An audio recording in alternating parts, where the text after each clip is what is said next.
Hello champions. Welcome to H M के DKT वाले। जैसा कि आप लोग को पता होगा, मात्र 2 दिन बाद हिंदी मीडियम के बच्चों का हिंदी का एग्ज़ाम है, जो कि 21 फरवरी को 11 बजे है। तो हम लोग भी आप लोग के लिए लगातार वीडियोस लेकर आ रहे हैं। इससे पहले वाले वीडियो में हिंदी व्याकरण पार्ट 1 बनाया गया था, जिसमें हम लोग हिंदी के कुछ टॉपिक्स को क्लियर किए थे, जैसे कि संधि, समास, अलंकार, कारक। इन सारे टॉपिक्स को हम लोग पार्ट 1 में क्लियर कर चुके हैं। तो जिन बच्चों ने अभी तक उस वीडियो को नहीं देखा है, वो लोग उस वीडियो को एक बार ज़रूर देखें, लिंक डिस्क्रिप्शन में दिया हुआ है। इस वीडियो में हम हिंदी व्याकरण पार्ट 2 के ऊपर बात करने वाले हैं, जिसके अंदर हम लोग वाक्य, काल, शब्द भेद, विराम चिन्ह, ऐसे टॉपिक्स को कवर करेंगे और लास्ट में जाते जाते वाक्य शुद्ध और मुहावरे के ऊपर भी बात करने वाले हैं। तो चलिए, हिंदी व्याकरण में हम लोग पहले देखने वाले हैं वाक्य। वाक्य 2 प्रकार के होते हैं, रचना के आधार पर और अर्थ के आधार पर। ठीक है, उसके ऊपर बात करेंगे। दूसरा है काल परिवर्तन, तीसरा शब्द भेद, चौथा विराम चिन्ह। और पार्ट 1 का लिंक डिस्क्रिप्शन में दिया हुआ है, तो आप लोग वहाँ से एक बार देख लीजिए। तो चलिए वाक्य के ऊपर शुरू करते हैं। वाक्य क्या होता है? वाक्य शब्दों के सार्थक समूह को वाक्य कहते हैं। वाक्य के 2 भेद बताए गए हैं, रचना के आधार पर और अर्थ के आधार पर। रचना के आधार पर, अर्थ के आधार पर 2 भेद हैं। रचना के आधार पर 3 प्रकार होते हैं, सरल, संयुक्त, मिश्र।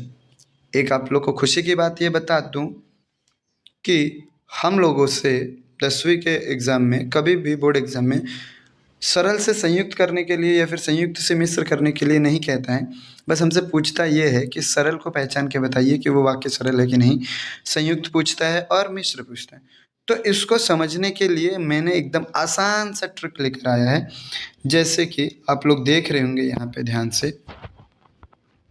तो संयुक्त को पहचानने के लिए कुछ शब्दों को याद करना पड़ेगा, जैसे और, एवं, यथा, या, अथवा, इसलिए, किंतु, परंतु, लेकिन, पर। ऐसे शब्दों को याद रखना पड़ेगा। ठीक है, तो हम लोग वहां से पहचान सकते हैं ये संयुक्त है।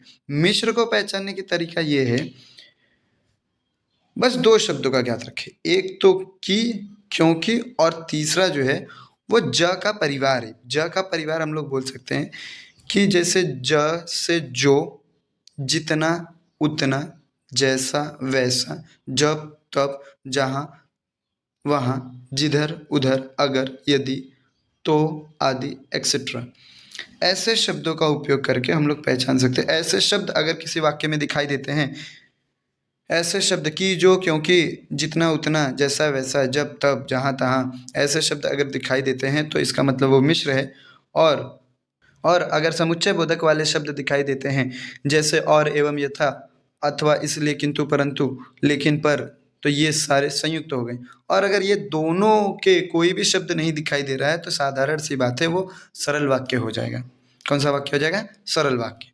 तो चलिए एक उदाहरण लेकर के बताऊं। यदि परिश्रम करोगे तो उत्तीर्ण हो जाओगे। यहाँ पे यदि और तो का उपयोग हुआ है। यदि और तो से हमें ये समझ में आता है, यदि और तो से ये समझ में आता है कि ये जो शब्द है, ये जो शब्द है, इसके वजह से ये जो वाक्य है वो मिश्र वाक्य कहलाएगा। दूसरे में देखेंगे, सूर्योदय हुआ तो कुहासा जाता रहा। तो यहाँ पे और है, और से हम लोग पहचान सकते हैं ये कौन सा है? संयुक्त वाक्य है। राम गांव जा रहा है, इसमें कोई भी शब्द नहीं दिखाई दे रहा है जिसकी हम लोगों ने बात की थी। इसका मतलब ये क्या है? सरल वाक्य है। तो चलिए अर्थ के आधार पर मैं आप लोग को बता दूं। अर्थ के आधार पर 8 प्रकार के वाक्य होते हैं। पहला विधानवाचक, दूसरा निषेधवाचक, तीसरा प्रश्नवाचक, विस्मय आदि बोधक, इच्छावाचक, आज्ञावाचक, संकेतवाचक, संदेहवाचक। अब इनको परिवर्तन करने के लिए कहता है, तो हम लोगों को कैसे परिवर्तन करेंगे? तो परिवर्तन करने से पहले हम लोगों को इनके बारे में थोड़ी सी जानकारी होनी चाहिए। जैसे विधानवाचक शब्द, जैसे विधानवाचक वाक्य के अंदर सामान्य जानकारी दी होती है, यानी सीधी सीधी बात लिखी होती है। अगर सीधी बात दिखाई देगी तो हम लोग विधानवाचक कह देंगे। और विधानवाचक को अगर निषेधवाचक कहेगा तो उसमें हम लोगों को नहीं या फिर ऐसे कोई शब्द का उपयोग करना पड़ेगा जिसका अर्थ मना करना होता हो। ठीक है, वैसे ही प्रश्नवाचक में प्रश्नवाचक वाले शब्द को लिखना है। जैसे क्या, क्यों, कैसे, कब, कहाँ। विस्मय आदि बोधक में विस्मय आदि बोधक वाले शब्द लिखने जैसे अरे, वाह, उफ, ओह। इच्छावाचक में इच्छा और शुभकामनाएं दिखाने के लिए कुछ शब्दों का उपयोग करेंगे। आज्ञावाचक तो हमेशा आज्ञा देता है, आदेश उपदेश करता है। संकेतवाचक के अंदर संकेत देने के लिए हम लोग कुछ शब्दों का उपयोग कर सकते हैं, जैसे यदि, तो, अगर तो। संदेहवाचक में शायद, हो सकता है, ऐसे शब्दों का उपयोग करके हम परिवर्तन कर सकते हैं। तो चलिए मैं दिखा दूं आप लोगों को कि किस तरीके से परिवर्तन होता है। तो यहाँ पे देखेंगे, परिवर्तन करते वक्त एक महत्वपूर्ण बात लिखी हुई है कि वाक्य का अर्थ नहीं बदलना चाहिए। जब भी हम लोग अर्थ के आधार पर वाक्यों का परिवर्तन करेंगे तो वहाँ पे अर्थ नहीं बदलना चाहिए, ये बात का ध्यान होना चाहिए। जैसे मैंने एक उदाहरण लेकर के बताया, राम की जीत हुई, ये तो विधानवाचक वाक्य हो गया। लेकिन राम की हार नहीं हुई, देख रहे हैं, जीत को मैंने परिवर्तन कर दिया, जीत को मैंने परिवर्तन कर दिया हार में, और हार करके मैंने यहाँ पे नहीं का उपयोग किया है। इसका मतलब ये होता है कि ये जो वाक्य है उसका अर्थ नहीं बदला, लेकिन ये निषेधवाचक बन गया।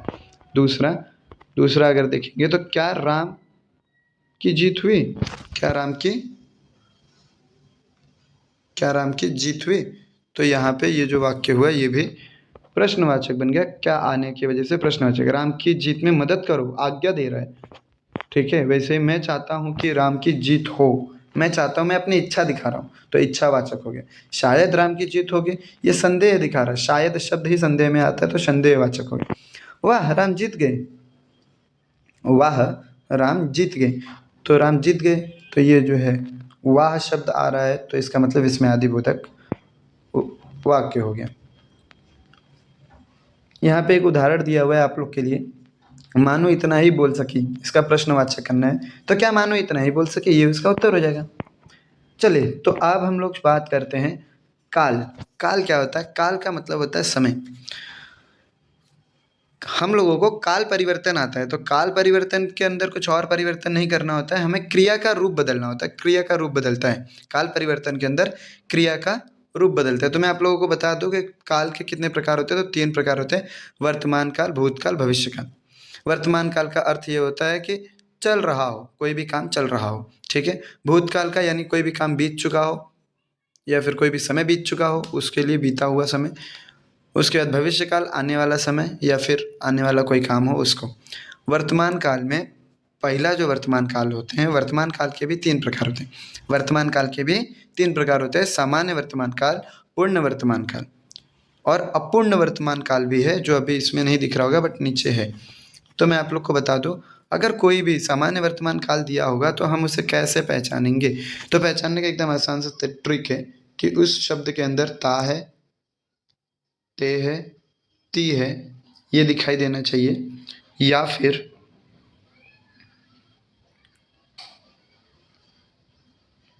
ता है, ती है, ते है, ये दिखना चाहिए। या फिर परिवर्तन करने को आएगा तो हमें भी जिस वाक्य का परिवर्तन करना होगा उसके अंदर ता है, ते है, ती है, ये जोड़ते हुए उस शब्द को परिवर्तन करना है। जो क्रिया दी होगी उसके साथ ता है, ते है, ती है जोड़ करके उसका परिवर्तन करना है।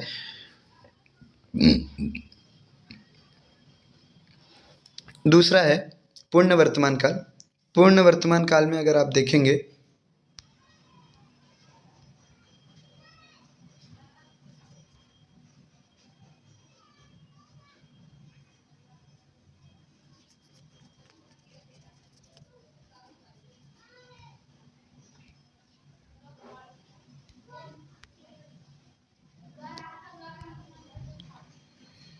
दूसरा है पूर्ण वर्तमान काल। पूर्ण वर्तमान काल में चुका है, चुकी है, चुके हैं ऐसे शब्द आते हैं, या फिर या, ए, ई से ख़त्म होने वाले क्रिया के साथ है लगे होते हैं, तो उसको हम लोग पूर्ण वर्तमान काल कहते हैं। परिवर्तन करते वक्त इनका ही उपयोग किया जाता है, तब इस वाक्य का परिवर्तन होगा, वरना नहीं हो पाएगा। अपूर्ण वर्तमान काल की बात करेंगे तो अंत में हमेशा रहा है, रही हूँ, रहे हैं जैसे शब्दों का प्रयोग करके परिवर्तन होता है, और इनसे ही अपूर्ण वर्तमान काल की पहचान भी होती है। दूसरा हम लोग बात करेंगे तो भूतकाल। भूतकाल सामान्य भूतकाल होता है पहले, जिसमें था, थे, थी आते हैं, या फिर या, ई, ए आते हैं। वैसे ही पूर्ण भूतकाल की बात करेंगे तो उसमें अंत में चुका था, चुकी थी, चुके थे ऐसे शब्द आते हैं, या फिर आ था, ई थी, ए थे, ऐसे शब्द आते हैं जिससे हम लोग पहचान सकते हैं कि वो पूर्ण वर्तमान का पूर्ण भूतकाल है। अपूर्ण भूतकाल पहचानने के लिए वाक्य के अंत में रहा था, रही थी, रहे थे से हम पहचान सकते हैं कि वो अपूर्ण भूतकाल है। अब बात करते हैं हम लोग भविष्य काल की। भविष्य काल में खुशी की बात बता दूँ तो भविष्य काल में एक ही प्रकार होता है। बोर्ड एग्जाम के हिसाब से एक ही प्रकार को पूछे जाते हैं। सामान्य भविष्य काल, गा गे गी, होगा होगी होंगे, ऐसे शब्द अंत में अगर दिखाई पड़ते हैं तो उसको हम लोग बोल सकते हैं भविष्य काल। परिवर्तन कैसे करेंगे, तो अभी मैं जिन शब्दों को आपको अभ्यास कराया हूँ वही शब्दों का उपयोग करके हम लोग परिवर्तन करने वाले। जैसे मेम साहब को पर्दे पसंद आए थे, मेम साहब को पर्दे पसंद आते हैं, मेम साहब को पर्दे पसंद हैं, मेम साहब को पर्दे पसंद होते हैं। तो यहाँ पे ते हैं का उपयोग करना पड़ेगा। अब हम बात करते हैं, तो चलिए अब हम लोग बात करेंगे शब्द भेद। शब्द भेद का अर्थ होता है शब्दों के प्रकार। शब्दों के प्रकार दो प्रकार होते हैं, मुख्य दो प्रकार होते हैं, विकारी शब्द और अविकारी शब्द। विकारी शब्द को सव्यय भी कहा जाता है, अविकारी शब्द को अव्यय भी कहा जाता है। ठीक है, तो विकारी शब्द के अंदर तीन भेद होते हैं, संज्ञा, सर्वनाम, विशेषण, क्रिया। संज्ञा, सर्वनाम, विशेषण, क्रिया। संज्ञा का अर्थ होता है किसी भी चीज़ के नाम का बोध होता हो तो उसे संज्ञा कहते हैं। सर्वनाम जिस शब्द को नाम के स्थान पर उपयोग करते हो उसे सर्वनाम कहते हैं। विशेषण, ऐसे कोई भी शब्द जिससे किसी की विशेषता प्रकट होती हो उसे हम लोग विशेषण कहते हैं। क्रिया का मतलब हो गया कार्य, कोई भी कार्य को दिखा रहा हो तो उसको हम लोग कहते हैं क्रिया। अब बात करते हैं अविकारी के अंदर, तो अविकारी के अंदर पहला है क्रिया विशेषण, दूसरा समुच्चय बोधक, तीसरा संबंध बोधक, चौथा विस्मय आदि बोधक। क्रिया विशेषण का अर्थ होता है क्रिया की विशेषता बताने वाले जो शब्द होते हैं उनको हम लोग क्रिया विशेषण बोलते हैं। बट मैं आप लोग को बता दूं कि बोर्ड एग्जाम में अव्यय के ऊपर प्रकार नहीं पूछते, पहचानने को नहीं कहता है, हमें बस शब्द दिए होते हैं, उनको वाक्यों में प्रयोग करने होते हैं। तो जैसे मैं दिखा दूं आप लोगों को कि क्रिया विशेषण के कुछ शब्द हैं। क्रिया विशेषण के कुछ शब्द हैं जैसे धीरे धीरे, यहाँ, वहाँ, अब, कल, आज, अधिक, ध्यान। ऐसे जो शब्द होते हैं इनका ये दिया होता है और इनके ऊपर हम लोगों को वाक्य बनाना होता है। तो इसे आप लोग जितना से जितना ज़्यादा प्रैक्टिस करेंगे तो वहाँ से आप लोग को समझ में आ जाएगी। दूसरा, यहाँ पे जैसे मैंने एक उदाहरण लिया है, मैं यहाँ पढ़ता हूँ, तो मैंने यहाँ पे यहाँ का उपयोग किया है, यानी यहाँ के ऊपर मैंने शब्द बनाई। तो चलिए अब हम लोग देखते हैं समुच्चय बोधक अव्यय। समुच्चय बोधक अव्यय के अंदर जोड़ने वाले शब्द आते हैं जैसे और, या, लेकिन, वरना, किंतु, परंतु, इसलिए, ताकि, क्योंकि, बल्कि। ऐसे जो शब्द आते हैं उसको हम लोग समुच्चय बोधक बोलते हैं। समुच्चय बोधक अव्यय को भी उपयोग करने के लिए कहता है, उनके प्रकार वगैरह हमसे नहीं पूछी जाती। मैं उस पर विश्वास कर सकता हूँ क्योंकि वह ईमानदार है, ये एक उदाहरण हो गया। आगे संबंध सूचक अव्यय आता है। संबंध सूचक अव्यय में बोल दिए जाए तो संबंध सूचक अव्यय कभी संबंध नहीं दिखाते, अगर संबंध दिखाते भी हैं तो वहाँ पे कुछ ऐसे शब्द दिखाई देंगे जैसे के बाद, के नीचे, के ऊपर, के दाएं, के बाएं, की ओर, के पहले। ऐसे शब्दों का उपयोग करके संबंध सूचक अव्यय, और ये शब्दों का उपयोग करने के लिए हमें आता है, इनसे वाक्य बनाने के लिए आता है। विस्मय आदि बोधक जो शब्द होते हैं उनका उपयोग खुशी, हैरानी, घृणा, डर, दुख को दर्शाने के लिए की जाती है। खुशी, हैरानी, घृणा, दुख, दर्द, डर को दिखाने के लिए की जाती है। जैसे यहाँ पे कुछ शब्द का उपयोग करेंगे जैसे वाह, वाह ये हो गया खुशी बोल सकते हैं, ओह हैरानी या फिर दुख, अरे, हाय, छी, ऐसे शब्दों का, और इनको उपयोग करने के लिए आता है। जैसे मैंने एक उदाहरण दिया हुआ है, वाह कितना सुंदर फूल है, कितना सुंदर फूल है। अब हम लोग बात करेंगे विराम चिन्ह। विराम चिन्ह की बात बता दूँ एक आप लोग को, तो हिंदी में बस एक ही विराम चिन्ह हिंदी का है। हिंदी में बस एक ही विराम चिन्ह होता है, बाकी सब जो विराम चिन्ह आए हुए हैं वो अंग्रेजी से लिया गया हुआ विराम चिन्ह है। अंग्रेजी से लिया गया हुआ विराम चिन्ह है। तो हम लोग 8 विराम चिन्हों के बारे में ज्ञात करेंगे। जैसे पहला है पूर्ण विराम, दूसरा अर्धविराम, तीसरा अल्प विराम, चौथा प्रश्न चिन्ह, पांचवा विस्मयादिबोधक चिन्ह, छठवां अवतरण या फिर उद्धरण, सातवां अपूर्ण विराम और आठवां जो है योजक चिन्ह है। तो अगर मैं आप लोग को बता दूं तो विराम चिन्ह का उपयोग एक्चुअली कोई भी जो कही हुई बात होती है उसमें रुकावट डालने के लिए या फिर टोन डालने के लिए की जाती है विराम चिन्ह का उपयोग। और ये 1 मार्क्स का क्वेश्चन बोर्ड एग्जाम में पूछा जाता है इससे। तो जैसे कि आप लोग देख रहे होंगे, पूर्ण विराम का उपयोग वाक्य पूरा करने के लिए की जाती है। अर्धविराम का थोड़ी देर अधिक रुकना या फिर किसी शब्दों को वाक्यों को जोड़ने के लिए किया जाता है। अल्प विराम छोटे समय के लिए रुकने के लिए की जाती है या फिर किसी कई सारे शब्द दिए होंगे उनको अलग करने के लिए भी अल्प विराम का उपयोग करते हैं। प्रश्न चिन्ह प्रश्न पूछने के लिए किए जाते हैं। विस्मय आदि चिन्ह आश्चर्य शब्दों के आगे लगते हैं। अवतरण और उद्धरण, एकहरी अवतरण भी होता है और दोहरी अवतरण भी होता है।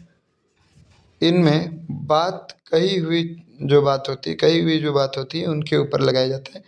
पूर्ण विराम, बड़ी बात के बाद अगर छोटी बात दी होती है तो अपूर्ण विराम लगाए जाते हैं। अपूर्ण विराम, बड़ी बात के बाद अगर छोटी बातें दी होती है तो उसके साथ में अपूर्ण विराम लगाए जाते हैं। योजक चिन्ह जोड़ने के लिए काम आते हैं। जैसे एक उदाहरण दिखा दूं, सिरचरण ने मुस्कुराकर कहा तुम्हारी माँ ही कर सकती है। तो यहाँ पे ये बिना विराम चिन्ह का शब्द वाक्य है। इसमें किस तरीके से वाक्य को उपयोग करते हैं तो मैंने आप लोग को यहाँ पे करके दिखाया हुआ है, आप लोग देख सकते हैं। सिरचरण ने मुस्कुराकर कहा कॉमा मतलब अल्प विराम, यह तुम्हारी माँ ही कर सकती है, पूर्ण विराम, उसके बाद बबुनी के बाद मैंने लगा दिया है विस्मय आदि बोधक चिन्ह। जो थोड़े से अजीब शब्द लग रहे थे तो मैंने इसके लिए वहाँ पे क्या लगा दिया, विस्मय आदि बोधक चिन्ह। और मुहावरा जो है आप लोगों को लिंक डिस्क्रिप्शन में मुहावरों का PDF दिया हुआ है, तो वहाँ से आप लोग मुहावरे को पढ़ करके उनका वाक्यों में प्रयोग करना सीख सकते हैं। वाक्य शुद्धि के लिए आप लोगों को जितना हो सके उतना पेपर सॉल्व कीजिए, वहाँ से आप लोग को वाक्य शुद्ध करना आ जाएगा। और हिंदी के बुक रीडिंग करेंगे तो आप लोगों को वाक्य को शुद्ध रूप में लिखने को अभ्यास हो जाएगा। बाकी अब तक के लिए धन्यवाद। अगला वीडियो उपयोजित लेखन पे बहुत जल्द लेकर के आएंगे। धन्यवाद।